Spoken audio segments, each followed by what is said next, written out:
Shalom jemaat terkasih, tanpa terasa kita berada di pertengahan tahun 2023. Biarlah kasih dan pemeliharaan Tuhan tetap menyertai kita hingga akhir tahun. Bersama saya Elizabeth Bulan akan menyampaikan Bethel News pekan ini. Dan berikut kegiatan gereja yang dapat Anda simak. Program Pelita Hidup dapat Anda saksikan melalui YouTube GBI Bethel Kelapa Gading setiap hari Senin sampai Sabtu pukul 5 pagi. Jalin komunikasi yang akrab bersama Tuhan melalui doa, sehingga kita dapat mengetahui apa yang menjadi kehendak-Nya. Untuk itu, kami menghimbau jemaat untuk hadir dalam kegiatan doa sepekan. Doa pagi, setiap hari Senin sampai Sabtu pukul 6 sampai 7 secara online melalui Zoom. Doa malam, diadakan setiap hari Jumat pukul 7 di Gereja Lantai 2. Menara Doa Sinode GBI setiap hari Sabtu pukul 6 sampai 7 pagi secara online melalui aplikasi Zoom. Menara Doa Onsite setiap hari Sabtu pukul 9 pagi di Gereja Lantai 1. Kami mengajak para orang tua untuk mengarahkan anaknya mengenal pribadi Yesus melalui ibadah Bethel Kids yang diadakan setiap hari Minggu pukul 10 Lantai 3. Ibadah Onsite Bethel Youth dan Bethel Teens Kelapa Gading setiap hari Sabtu pukul 5 sore. Mari anak-anak muda bergabung dalam ibadah ini supaya kita bisa bertumbuh di dalam Kristus. Kaum wanita, mari bergabung dalam ibadah WBI Wanita Bethel Indonesia pada hari Rabu 14 Juni 2023 pukul 11 pagi secara online melalui aplikasi Zoom. Ibadah akan dilayani oleh hambanya PDP Sri Dewi Jani dengan tema Damai Sejahtera. Oma Opa, mari hadiri ibadah BSM, Bethel Senior Ministry pada hari Kamis ke-2 dan 4 setiap bulannya pukul 10.30 pagi. Ibadah diadakan secara online melalui aplikasi Zoom. Ibadah Raya GBI Bethel Kelapa Gading, Minggu 18 Juni 2023, ibadah pukul 8 akan dilayani oleh hambanya Pendeta Dr. Julius Ishak Abraham, dan ibadah pukul 10 pagi akan dilayani oleh hambanya Pendeta Suwito Hartanto dengan tema Fondasi Keluarga yang Kokoh. Untuk info selengkapnya dapat juga Anda lihat di Instagram GBI Bethel Jakarta. Itu dia informasi GBI Bethel Kelapa Gading yang dapat kita ikuti bersama untuk sepekan ke depan. Kiranya kasih mesra dalam keluarga dapat terus kita kembangkan hari lepas hari. Selamat berakhir pekan, Tuhan Yesus memberkati. Shalom Bapak Ibu Saudara, Shalom, Shalom, puji Tuhan hari ini kita boleh ada di tempat ini, berkumpul bersama-sama, kita mau sama-sama beribadah dan kita mau mengalami perjumpaan yang pribadi dengan Tuhan, amin, amin. Mari saya ingin mengajak setiap kita untuk menundukkan kepala sejenak. Ya Tuhan, kami percaya hari ini adalah semuanya tentang Engkau Yesus, bukan tentang kami, bukan karena kami ingin mengejar berkat-Mu saja Tuhan, tapi lebih dari itu, hari ini kami rindu memuliakan nama-Mu. Kami rindu Tuhan memberikan yang terbaik dari suara kami, dari puji-pujian kami, dari hati kami. Dan biarlah waktu ini menjadi kepunyaan-Mu ya Tuhan. Terima kasih Yesus, terima kasih Roh Kudus. Haleluya. Oh Tuhan, biarlah kami mau kembali di dalam hadirat-Mu, Yesus Tuhan, menyembah-Mu dengan segenap hati. Oh, haleluya.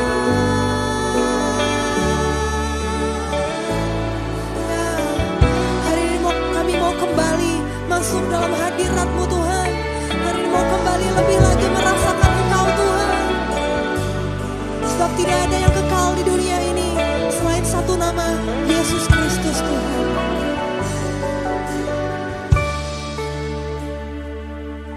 Di dunia tiada yang kekal, semuanya akan berlalu.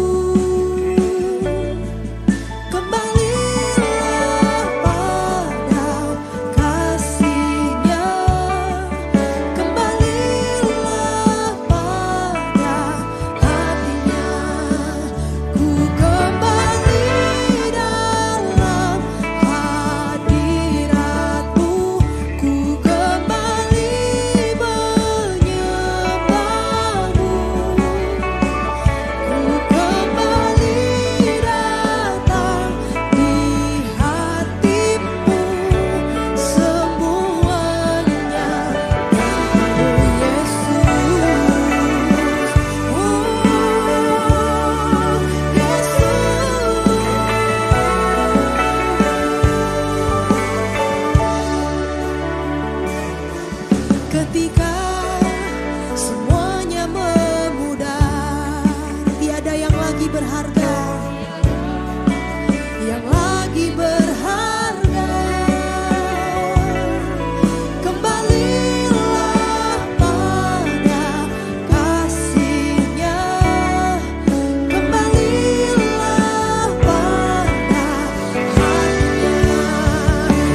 saat kami datang ke rumah-Mu, semua adalah tentang Engkau Yesus.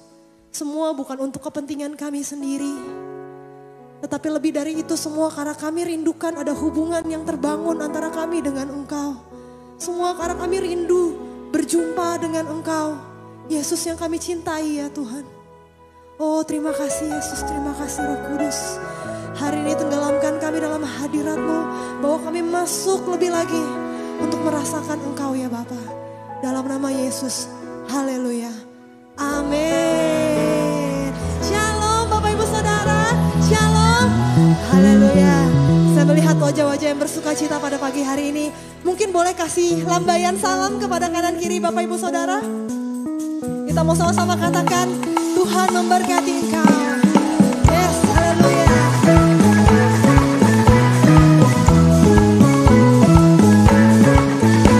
Kita mau nikmati kasih setia Tuhan pada pagi hari ini.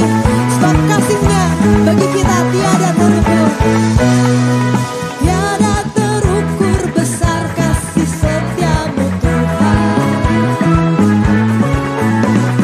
Panjang dan lebarnya melebihi lautan. Jauh tinggi mengatasi langit. Dalamnya tak dapat kuselami. Kasih setia-Mu besar selamanya. Kasih setia-Mu besar selamanya.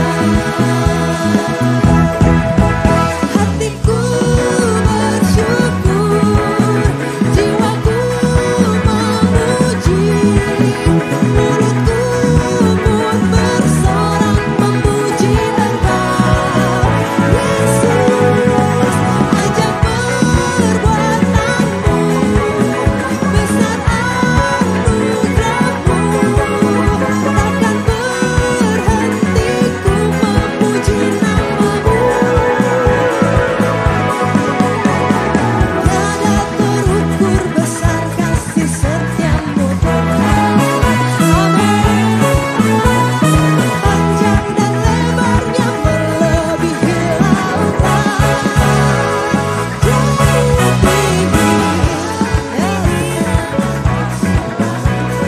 dalamnya tak dapat kuselami.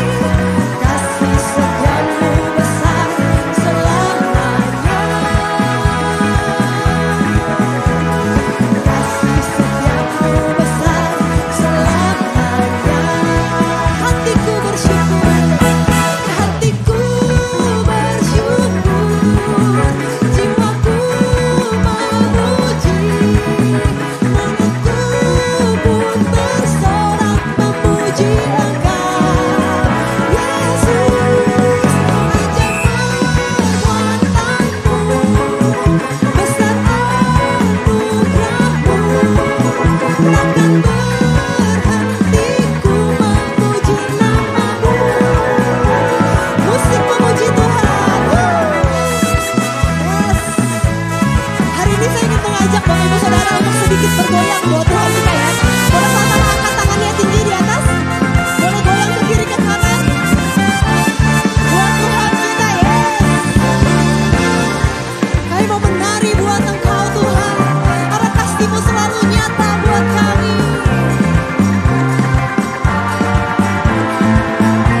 Sama-sama katakan, hatiku bersyukur. Hatiku bersyukur, jiwaku memuji,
bersuka di hadirat Tuhan, amin.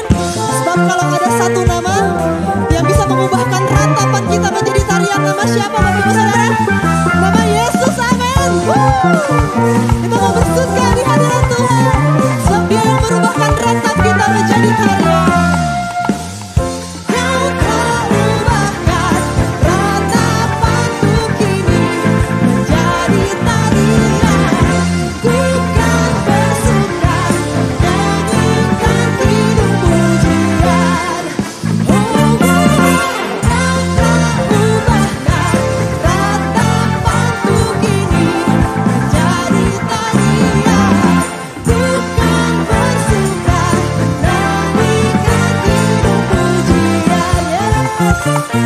Hari kami percaya surga mendengar setiap nyanyian pujian kami.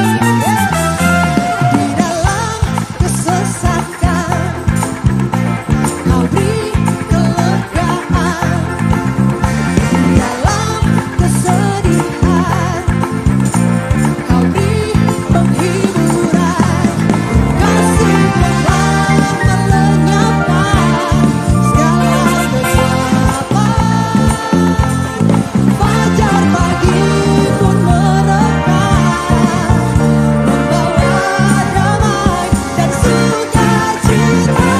Kau telah ubahkan ratapanku kini menjadi tarian.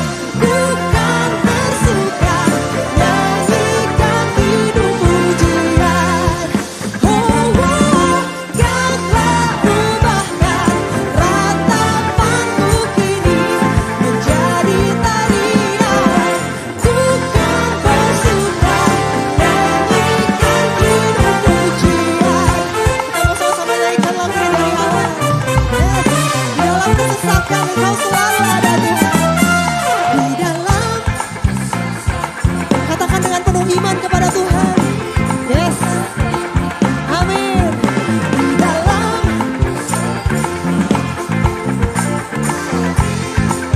kasih-Mu, kasih-Mu telah melenyapkan segala kegelapan.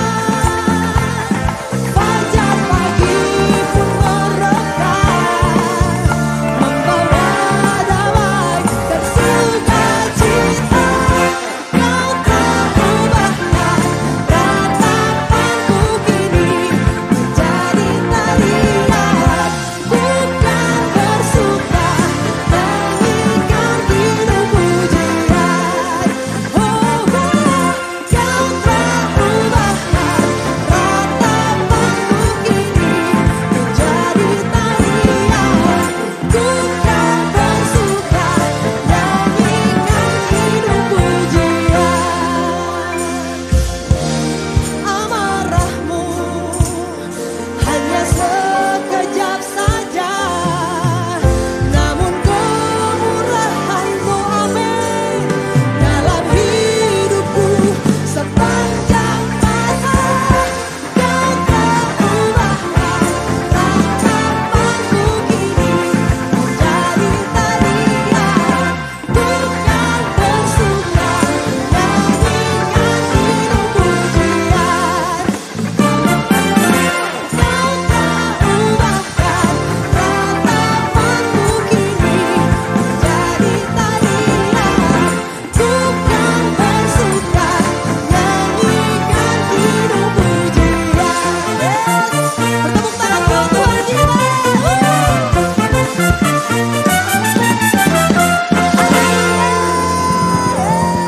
Silakan duduk Bapak Ibu Saudara. Kita mau nyanyikan lagu ini sama-sama. Kita mau datang ke hadirat-Nya. Terima kasih Tuhan.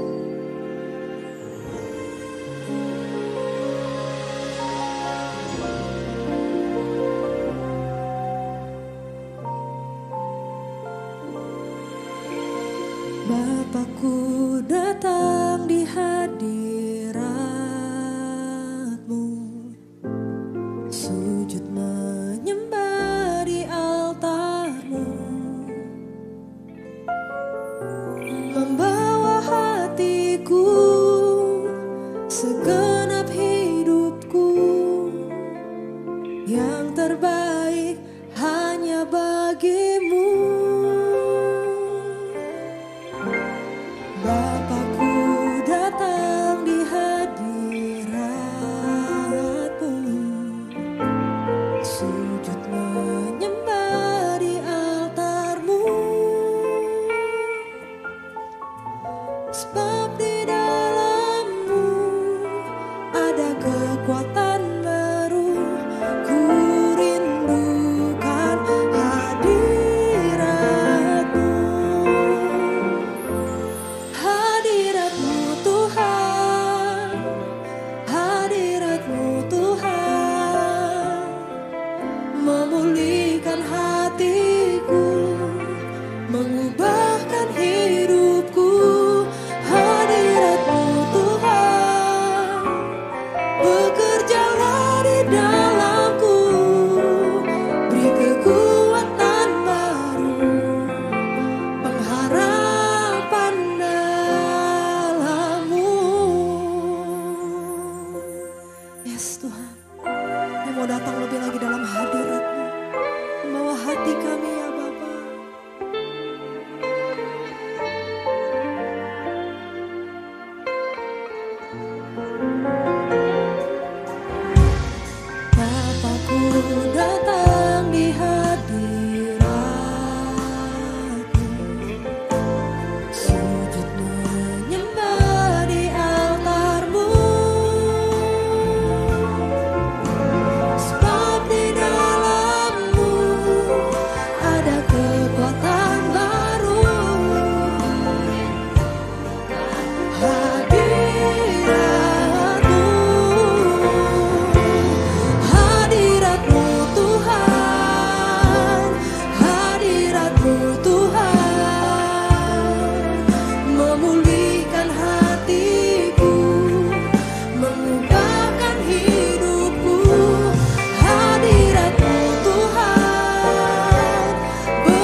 Shalom jemaat yang dikasihi Tuhan, senang sekali saya dapat menjumpai Anda dan menyampaikan firman Tuhan bagi kita semua.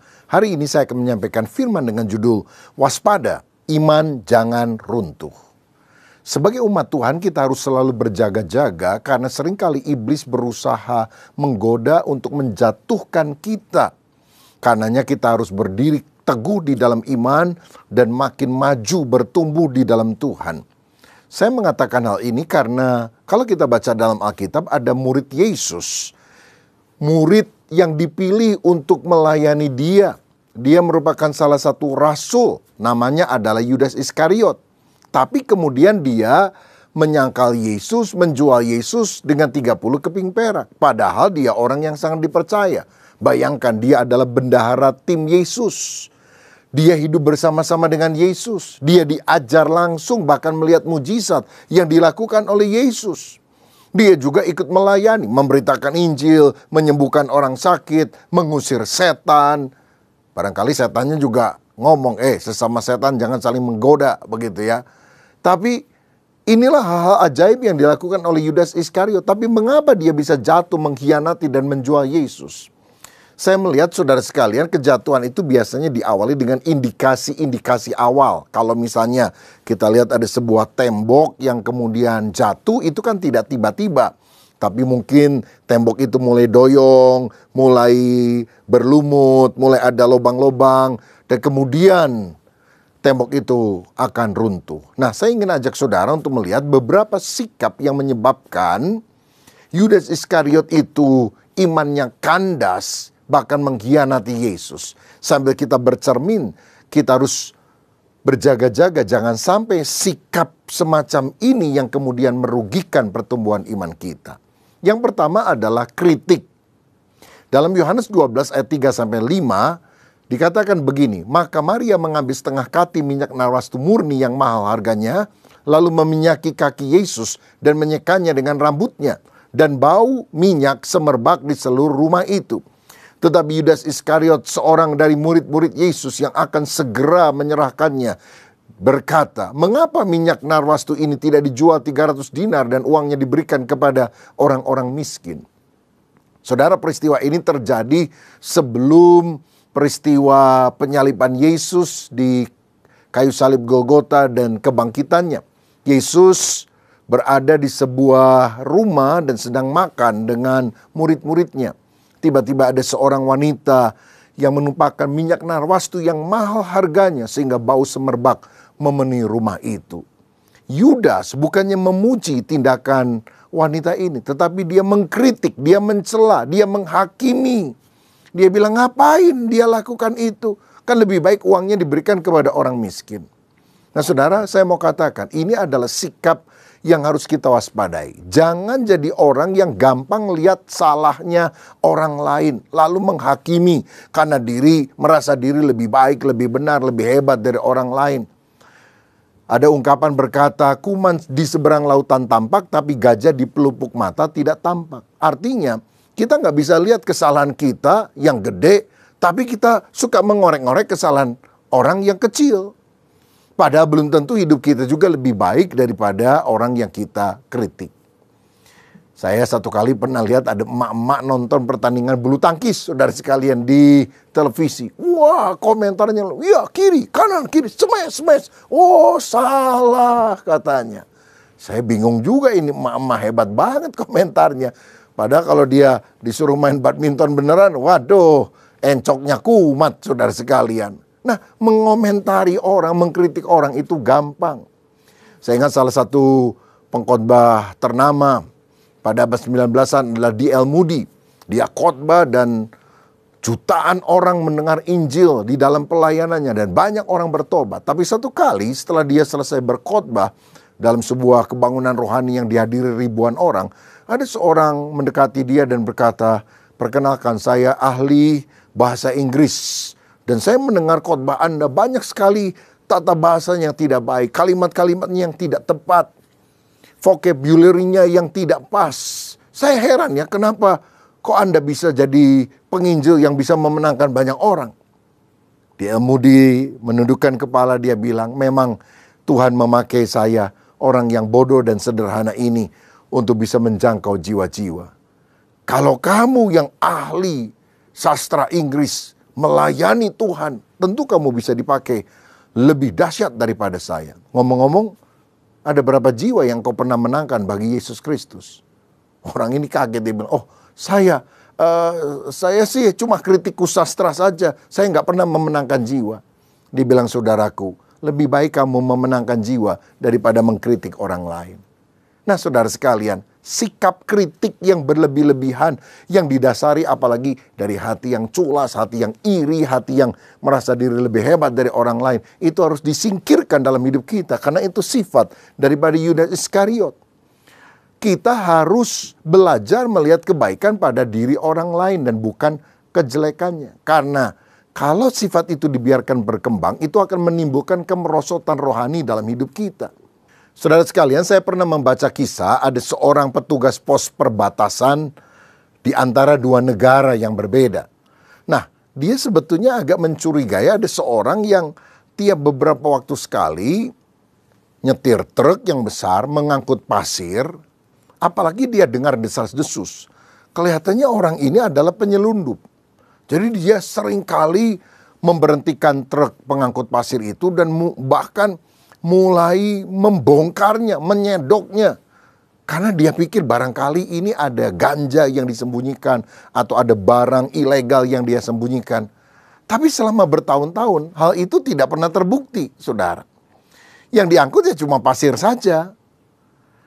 Nah, sekian tahun kemudian petugas pos perbatasan ini sudah tua, dia sudah pensiun. Satu kali ketemu di bar dengan pengemudi truk yang suka ngangkut pasir. Sudah tua juga, sudah pensiun juga. Lalu sambil ngobrol-ngobrol, dia bilang, saya pengen tahu ya, saya boleh nanya nggak? Bertahun-tahun aku curiga kamu menyelundupkan sesuatu, tapi tidak terbukti. Kamu itu sebetulnya bawa apa sih ke negara yang lain? Yang kamu selundupkan apa? Dia bilang, saya bukan menyelundupkan ganja dan yang lain. Yang saya selundupkan adalah truk itu. Jadi saya bawa truk ini kemudian saya jual di sana. Saya kan pulangnya nggak pernah pakai truk lagi. Oh, orang ini kaget, saudara. Karena apa? Dia meneliti yang ada di dalam pasir yang sekecil-kecilnya, padahal truk yang segede gajah itu dia nggak lihat. Padahal itulah yang dia selundupkan. Maksud saya begini. Kadang-kadang kita berasumsi buruk kepada seseorang, mengorek-ngorek sesuatu yang kita pikir kesalahan orang. Dan tidak bisa lagi secara objektif melihat bahwa dalam diri orang itu ada hal-hal yang lebih nampak, lebih jelas, yang ternyata merupakan kelebihannya. Kita seringkali juga mengkoreksi, mengkritik keadaan. Mungkin kalau kita pergi ke satu tempat, menginap di hotel, wah hotelnya bau ini, hotelnya begini, pemandangannya kurang bagus. Tapi kita tidak bersyukur karena kita bisa menikmati waktu untuk berwisata bersama dengan keluarga kita.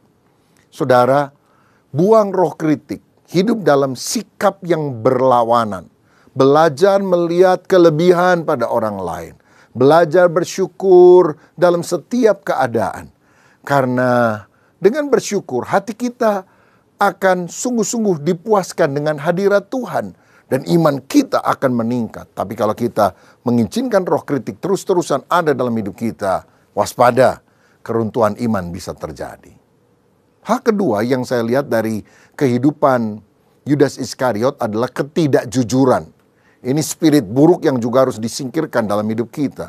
Dalam Yohanes 12 ayat 6 dikatakan, hal itu dikatakannya bukan karena ia memperhatikan nasib orang-orang miskin, melainkan karena ia adalah seorang pencuri. Ia sering mengambil uang yang disimpan dalam kas yang dipegangnya. Ternyata Yudas mengkritik wanita yang memberikan minyak narwastu ini karena dia seorang pencuri. Jadi kalau uangnya disumbangkan kepada Yesus dan rombongannya dan Yudas yang menjadi bendahara, oh dia bisa ambil itu uang untuk kebutuhan pribadinya. Saudara, sikap ini menyebabkan iman bisa runtuh kalau kita tidak jujur. Karena Lukas 16 ayat 11 berkata, jadi jikalau kamu tidak setia dalam hal mamon yang tidak jujur, siapakah yang akan mempercayakan kepadamu harta yang sesungguhnya? Kalau dalam masalah keuangan kita nggak dipercaya, bagaimana Tuhan bisa mempercayakan perkara-perkara rohani yang lebih dahsyat di dalam kehidupan kita? Karena itu mari kita setia dalam perkara yang kecil, termasuk dalam hal keuangan, karena Tuhan akan memberikan tanggung jawab dalam perkara yang lebih besar. Kalau ada uang kembalian lebih, ya dikembalikan kepada orang yang berhak memilikinya. Kalau usaha, jujur, jangan nipu-nipu orang. Ada yang bilang kalau lagi dagang, oh saya bener kok, nggak ambil untung.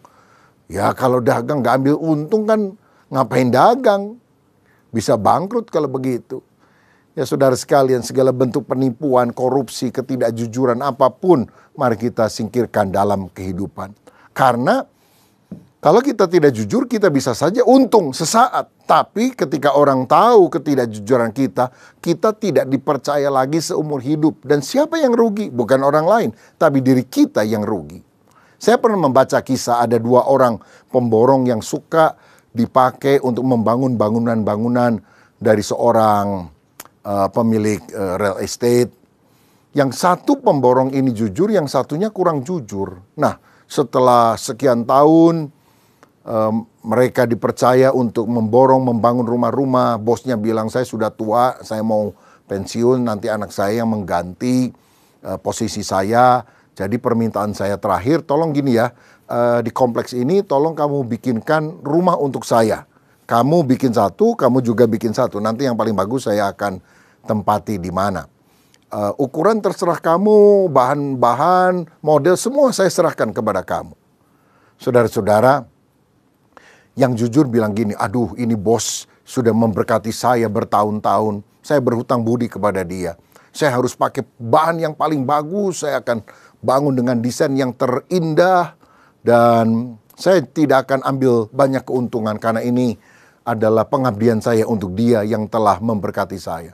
Jadi dia bikin bangunan yang bagus, yang kuat, yang excellent. Tetapi pemborong kedua yang gak jujur mikir gini, waduh ini borongan terakhir nih yang saya harus kerjakan. Kalau anaknya yang maju, jangan-jangan saya diganti sama orang lain. Wah, ini kesempatan terakhir saya mendapat keuntungan sebanyak-banyaknya dari bos yang ada ini. Maka kemudian dia mulai kurangi, saudara sekalian. Besinya dikecilkan, semennya dikurangi.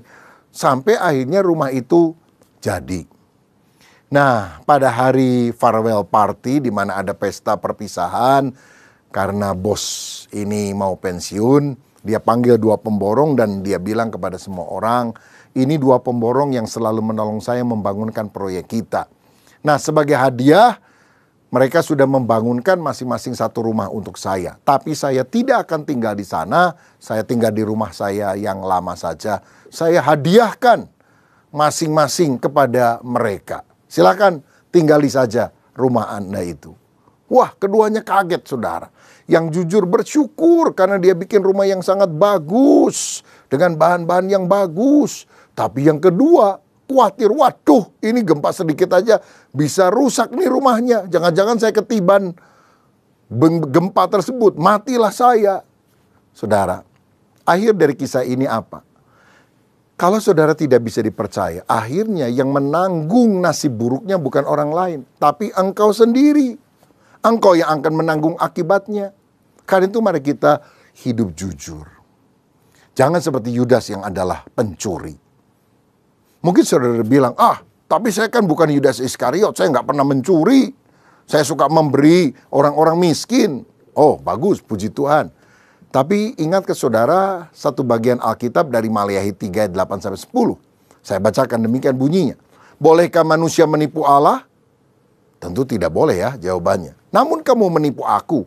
Tapi kamu berkata dengan cara bagaimanakah kami menipu engkau mengenai persembahan persepuluhan dan persembahan khusus. Kamu telah kena kutuk tetapi kamu masih menipu aku. Ya kamu seluruh bangsa.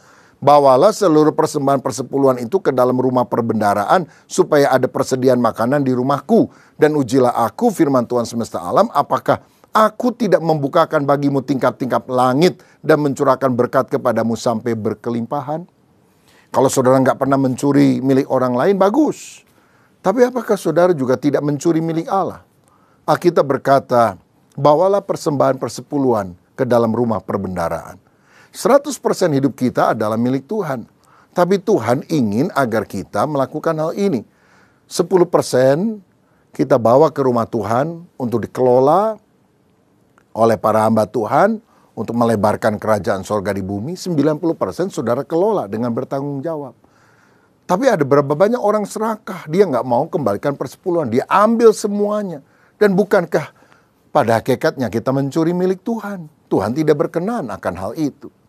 Saudara, saya belajar mengembalikan persepuluhan dari sejak saya kecil.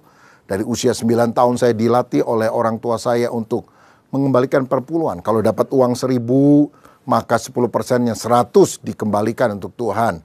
Kalau dapat 100.000, maka 10.000 yang dikembalikan untuk Tuhan. Dan sampai hari ini saya melakukannya bahkan lebih dari 10%, tidak hitung-hitungan.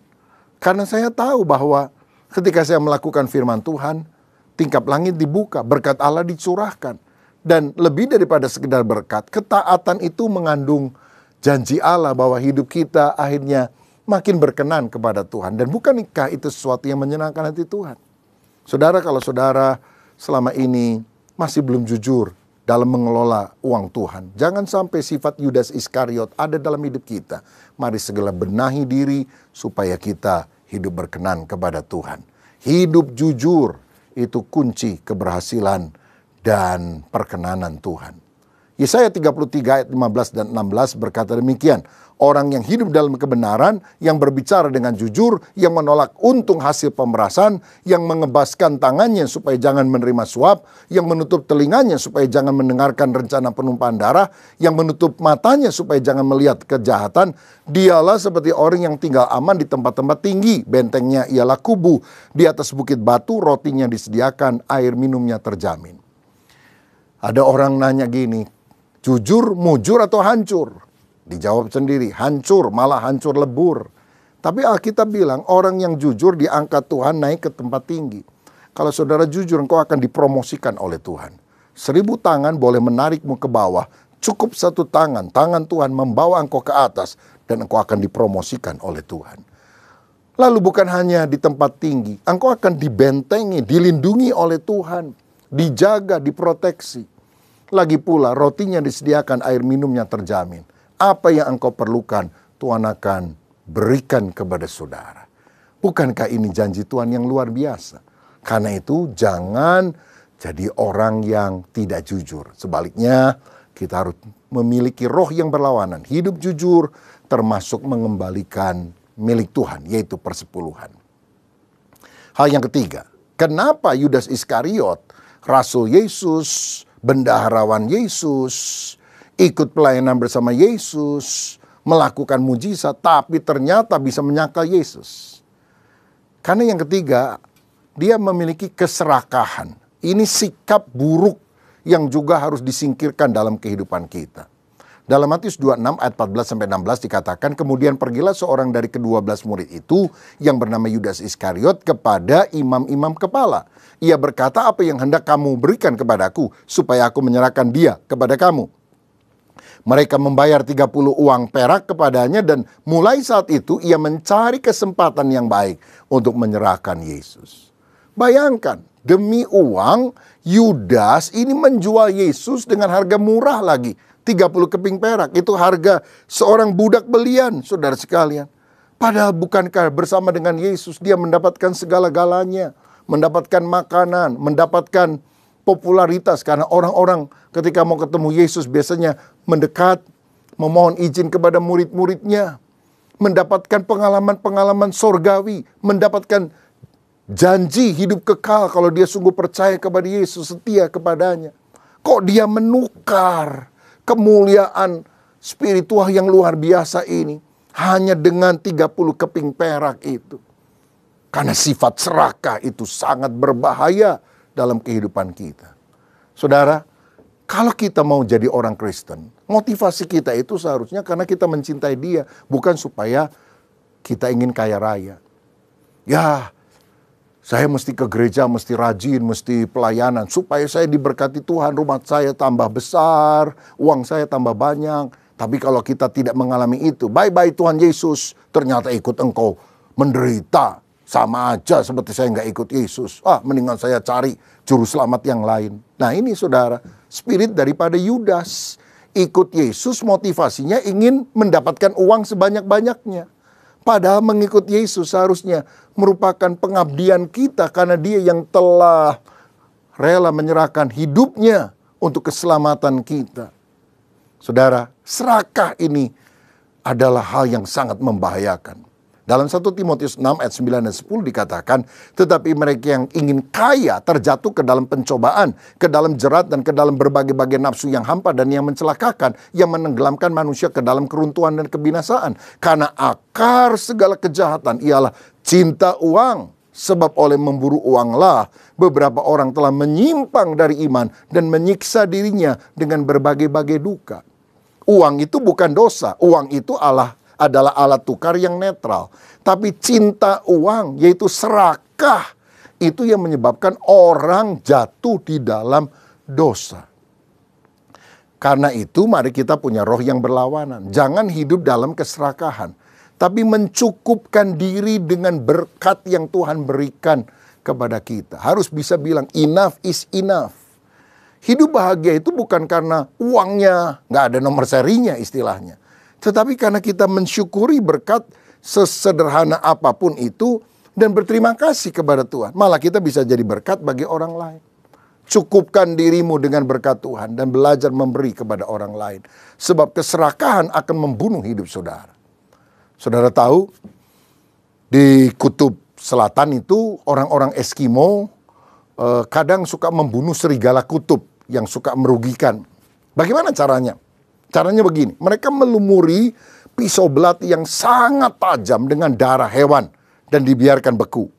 Lalu setelah beku, dilumuri lagi dengan darah binatang tersebut, dibiarkan beku lagi. Begitu berulang-ulang sehingga pisau belati itu benar-benar tertutup dengan darah beku. Lalu kemudian mereka tancapkan di tanah atau di es ya, bagian yang tajam menghadap ke atas. Dan ketika serigala-serigala ini datang, saudara, mereka mencium bau darah, kemudian mereka mulai mendekat dan menjilati benda itu yang dia tidak tahu bahwa di dalamnya sebetulnya adalah pisau yang sangat tajam. Dia jilati belati tersebut sampai akhirnya dia tidak sadar saking serakahnya. Yang dia jilat itu juga adalah darah yang dia jilat adalah lidah daripada serigala itu yang terluka. Mereka menjilati darah sendiri sampai akhirnya mereka mati. Saudara, ketamakan akan darah membuat serigala itu mati kehabisan darah. Nah, begitu juga dalam kehidupan pada masa kini. Ada berapa banyak orang jatuh miskin, bahkan ada yang masuk penjara karena hal-hal yang berkaitan dengan keuangan. Gara-gara serakah. Pada masa kini ada banyak orang muda terutama saudara melakukan flexing. Maksudnya pamer kekayaan di sosial media. Kelihatannya mereka naik jet private padahal minjem ya. Punya mobil pada cuma foto di showroom. Oh, mereka bilang, oh keuntungan saya sekian. Lalu buku tabungannya di foto begitu saudara ditunjukkan sekian miliar uang yang dia punya. Oh, dan orang-orang pikir hebat banget masih muda. Pendidikan juga nggak tinggi tapi wah uangnya sampai berpuluh-puluh miliar atau ratusan miliar, triliun bahkan. Lalu mereka menawarkan investasi. Nih saya berhasil ini karena investasi. Padahal itu adalah investasi bodong, saudara. Dan banyak orang kena karena apa? Ya serakah itu. Mereka ingin cepat jadi sultan istilahnya. Ingin jadi crazy rich. Ternyata ketipu semuanya. Ada 1-2 crazy rich yang ditangkap saudara sekalian. Sebelum ditangkap polisi masuk penjara mereka sesumbar. Tuhan aja nggak bisa bikin saya miskin. Sebab kalau saya dapat uang lalu saya melakukan kesalahan, saya beramal aja. Nanti kan Tuhan juga ya mengampuni dosa saya, impas begitulah. Jadi Tuhan juga bingung untuk memiskinkan saya. Waduh, sombong banget saudara. Dipikirnya Tuhan itu bisa disogok, bisa disuap. Dan akhirnya orang-orang yang semacam itu menghabiskan hidupnya di dalam penjara. Dan berapa banyak orang yang mengalami kerugian lewat money game A, ada yang semua total aset kerugiannya 10 triliun, 20 triliun. Waduh, mengerikan sekali. Dan kadang-kadang ada anak-anak Tuhan yang juga masuk di dalam hal semacam ini, terjeblos, saudara. Lihat prinsip firman, orang yang mau kaya itu bukan cepet-cepetan, tapi tekun. Itu kan ajaran Alkitab. Amsal 13 ayat 11. Harta yang cepat diperoleh akan berkurang, tetapi siapa mengumpulkan sedikit demi sedikit menjadi kaya. Nah, mau nggak kita mengumpulkan sedikit demi sedikit? Kalau nggak mau, gara-gara serakah, wah, terjerumus kita, saudara. Ya, jangan silau dengan kata-kata rohani. Oh, ini untuk misi. Oh, ini untuk membantu ekonomi jemaat. Oh, kita akan menolong orang lain. Padahal investasi bodong. Dan kenapa orang bisa kena? Sekali lagi, karena keserakahan. Itu spirit dari Yudas Iskariot yang kita harus singkirkan dalam hidup. Hiduplah berkecukupan dan bisa memberi kepada orang lain. Nikmati berkat Tuhan. Gak semuanya berkat itu berupa kekayaan. Tapi apapun yang kita terima dari Tuhan, mari kita gunakan untuk kemuliaan namanya. Haleluya. Yang keempat, Yudas hidup dalam kepalsuan. Matius 24 ayat 47-49. Waktu Yesus masih berbicara, datanglah Yudas, salah seorang dari ke-12 murid itu, dan bersama-sama dia serombongan besar orang yang membawa pedang dan pentung, disuruh oleh imam-imam kepala dan tua-tua bangsa Yahudi. Orang yang menyerahkan dia telah memberitahukan tanda ini kepada mereka. Orang yang akan kucium itulah dia, tangkaplah dia. Dan segera ia maju mendapatkan Yesus dan berkata, "Salam Rabi," lalu mencium dia. Saudara bayangkan, Yudas berkhianat dengan ciuman. Bukankah ciuman itu adalah tanda cinta, tanda kasih? Tapi ternyata itu adalah tanda pengkhianatan. Ada berapa banyak orang di luar ramah, baik sekali, tapi dalam penuh kebencian, kemunafikan. Kata munafik ditulis dengan hupokrites dalam bahasa Yunani. Ini adalah istilah drama. Ada orang bisa memainkan dua peranan yang berbeda. Kadang muncul sebagai orang baik, kadang muncul sebagai orang jahat karena dia pakai topeng. Dia adalah aktor, pemain sandiwara, berpura-pura. Tidak tulus, tidak jujur, tidak apa adanya. Ada berapa banyak orang Kristen juga model begitu. Di gereja saleh, di luar gereja salah. Di gereja berdoa, di luar gereja berdosa. Di dalam gereja Alkitab, di luar gereja alkohol. Nah, saudara, mari kita menjaga supaya kemunafikan disingkirkan dalam hidup kita. Saya ingat sebuah cerita, satu kali ada seorang jemaat lagi ngerokok di depan tokonya, saudara. Lagi begitu ya, asap mengepul. Pendetanya lewat naik sepeda motor. Lalu pendetanya mampir. Kaget ini orang, saudara. Karena dia tahu di gereja tempat dia ibadah itu biasanya orang tidak merokok.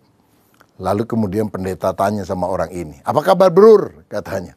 Orang ini cepat-cepat matikan api rokoknya, saudara, ke tembok di belakang. Dan kemudian dia masukkan ke saku celananya supaya nggak kelihatan. Tapi rupanya karena terburu-buru apinya masih nyala. Begitu. Lalu kemudian mulai ada asap. Aduh, panas juga. Maka ketika ditanya pendeta, "Apa kabar, Brur?" Dia bilang, "Puji Tuhan, baik-baik Pak Pendeta. Kita sebagai anak-anak Tuhan memang harus selalu berapi-api," katanya. Sambil dia pukulin celananya. Nah, ini kan nggak betul, saudara. Satu kali ada seorang majelis gereja.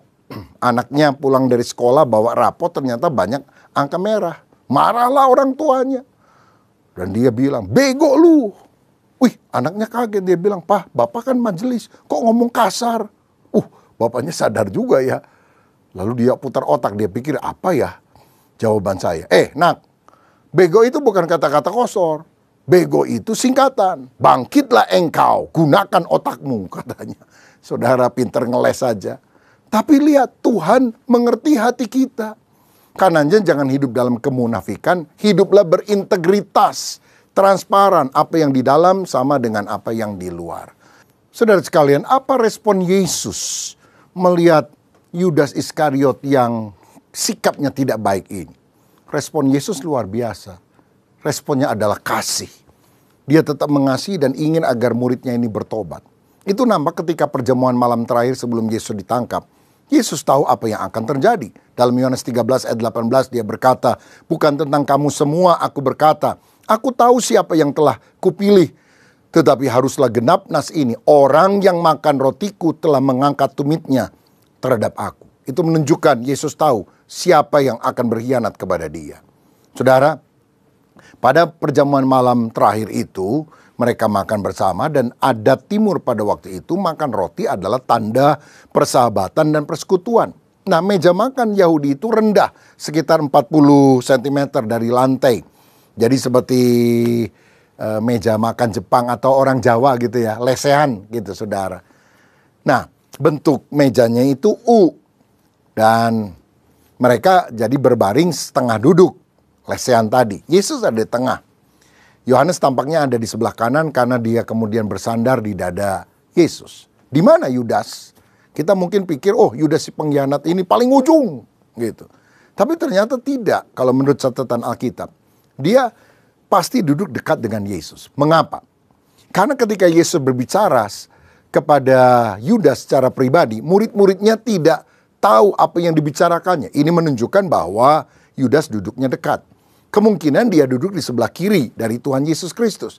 Dan jika ini benar, maka itu adalah tempat untuk tamu kehormatan atau sahabat yang paling dipercaya. Ini menunjukkan Yesus memberikan kasih yang besar untuk memanggil Yudas bertobat sebetulnya. Lagi pula dikatakan bahwa Yesus kemudian mencelupkan roti ke dalam pinggan anggur dan memberikannya kepada Yudas. Itu berarti kan Yudas dekat dengan dia. Sebab kalau Yudas duduk paling ujung, dia nggak bisa kasih roti itu langsung. Dia mesti bilang, tangkap ya. Wow, dia lempar begitu. Nah saudara, jadi Yudas adalah murid yang sangat dia hargai. Dan dia mau bilang, Yudas, aku mengasihi engkau. Aku ingin engkau membatalkan rencana ini. Bertobat supaya kamu diselamatkan. Tapi sayang, Yudas mengeraskan hati. Dan akibatnya dia menerima roti itu, tapi dia tidak mau bertobat. Nah, apa akibat daripada kekerasan hati semacam itu? Ada dua hal. Yang pertama, dia kerasukan iblis. Alkitab berkata, waktu dia mengambil roti itu, dia kerasukan iblis.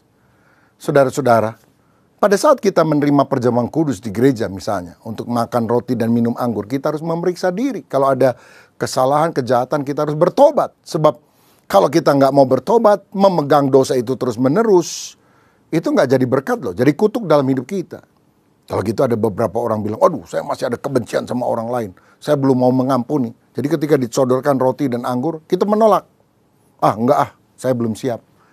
Tunggu dulu, itu alat anugerah untuk kita. Lalu kita tolak anugerah Tuhan. Oh, berdosa loh saudara. Jadi kalau kita berdosa, makan roti minum anggur salah, ditolak pun salah. Jadi seperti makan buah simalakama, dimakan ayam mati, tidak dimakan ibu mati. Karena Tuhan menyudutkan kita dengan satu keputusan, bertobat atau engkau akan kehilangan perkara-perkara ilahi yang kuberikan kepadamu.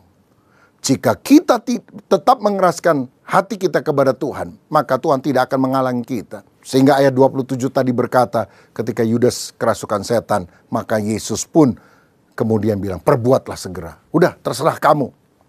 Roh Allah tidak selamanya bergumul dengan manusia. Orang yang mengeraskan hati akan jadi kebal. Dia akan diserahkan pada kesesatan hatinya. Karena dia sampai pada point of no return. Titik di mana dia tidak bisa balik. Tapi terus melakukan kejahatan. Dan ayat 30 berkata, Yudas menerima roti itu, lalu segera pergi. Pada waktu itu hari sudah malam. Saya mau katakan, jika seseorang membelakangi Yesus, mengikuti panggilan si jahat, mengikuti panggilan hatinya yang najis, maka hari selalu menjadi malam, selalu menjadi gelap bagi hidupnya. Dan yang kedua, akibat mengeraskan hati adalah kebinasaan. Matius 27 ayat 3-5. Pada waktu Yudas yang menyerahkan, dia melihat bahwa Yesus telah dijatuhi hukuman mati. Menyesalah ia, lalu ia mengembalikan uang yang 30 perak itu kepada imam-imam, kepala dan tua-tua, dan berkata, aku telah berdosa karena menyerahkan darah orang yang tak bersalah. Tetapi jawab mereka, apa urusan kami dengan itu? Itu urusanmu sendiri. Maka ia pun melemparkan uang perak itu ke dalam bait suci, lalu pergi dari situ dan menggantung diri. Oh, ini adalah hal yang sangat mengenaskan. Dia juga tidak menikmati hasil penjualan Yesus. Dia balikin, saudara. Dia menyesal. Tapi sayang, dia menyesal tidak bertobat. Dia menyesal malah menjauh dari Yesus, menggantung diri. Kisah 1 ayat 18 dan 19.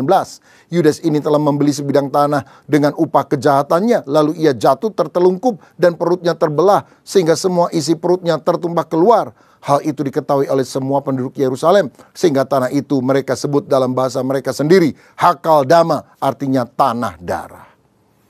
Menyesal tapi tidak mau bertobat, malah menggantung diri, akan menyebabkan kebinasaan. Beda sekali dengan apa yang dilakukan Petrus. Petrus pernah menyangkal Yesus 3 kali malah. Tuhan merespon dengan memberikan teguran kasih. Pada waktu ayam berkokok, kamu sudah menyangkal aku 3 kali. Dan waktu ayam berkokok, kuk, kuk, begitu. Petrus sadar, aduh aku sudah menyangkal Yesus. Alkitab berkata Yesus memandang Petrus. Dan pada waktu itu Petrus menangis dan dia pergi keluar. Saudara-saudara, dan pada saat itulah dia berkata, aku menyesal dan aku bertobat. Aku tidak akan pernah menyangkal dia lagi. Itu sebabnya Tuhan memulihkan dia.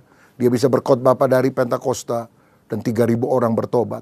Bahkan akhir hidupnya dia menjadi martir yang setia. Dia disalib, tapi dia bilang, aku gak layak disalib seperti Yesus. Aku sudah menyangkal dia. Salibkan dengan kepala di bawah dan kaki di atas. Dia menjadi orang yang setia. Karena apa? Walaupun kita pernah bersalah, tapi ketika kita mau bertobat dan meninggalkan perbuatan jahat itu, Tuhan akan memulihkan. Seperti yang dicatat dalam Lukas 22 ayat 61-62. Lalu berpalinglah Tuhan memandang Petrus, maka teringatlah Petrus bahwa Tuhan telah berkata kepadanya, sebelum ayam berkokok pada hari ini, engkau telah 3 kali menyangkal aku. Lalu ia pergi keluar dan menangis dengan sedihnya. Apa gunanya saudara menangis tapi tidak pergi keluar? Keluar dari kumpulan orang pencemooh. Tapi ketika engkau menangis, engkau pergi keluar, meninggalkan perbuatan dosa, kembali kepada Yesus, Yesus akan memulihkan hidup kita. Ini doa saya, supaya kita berdiri teguh, jangan jatuh, dan biarlah sifat karakter jelek dari Yudas Iskariot disingkirkan. Kita punya sikap hidup yang berlawanan daripada sikap buruk itu, sehingga pemakaian Tuhan tetap atas kita sekalian. Mari kita berdoa. Bapa, terima kasih di minggu di mana kami mengingat kematian dan kebangkitan Yesus. Kami belajar dari satu tokoh Alkitab, yaitu muridmu sendiri Yudas Iskariot, yang karena sifat-sifat buruk, jabatannya sebagai rasul diambil daripadanya. Kami tidak mau menjadi orang semacam itu. Kami mau menjadi orang yang berkenan kepada Tuhan. Ampuni dosa kami, basuh kami dengan darah Yesus. Jadikan kami orang yang hidupnya lurus di hadapan Tuhan. Demi nama Yesus kami berdoa. Amin. Tuhan Yesus memberkati. Kami memuji kebesaran-Mu,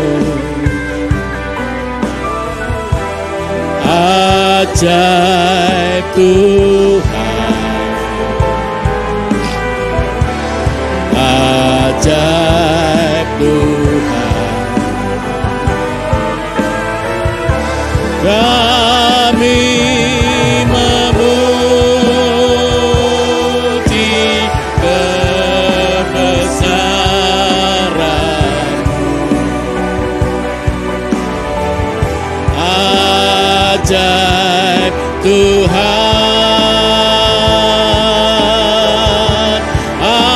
ajaib Tuhan, ajaib Tuhan. Tuhan,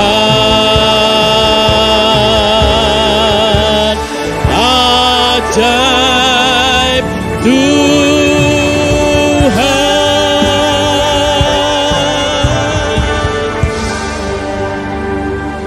Sekali lagi kami mengucap syukur buat hari ini di mana kami sudah melaksanakan ibadah.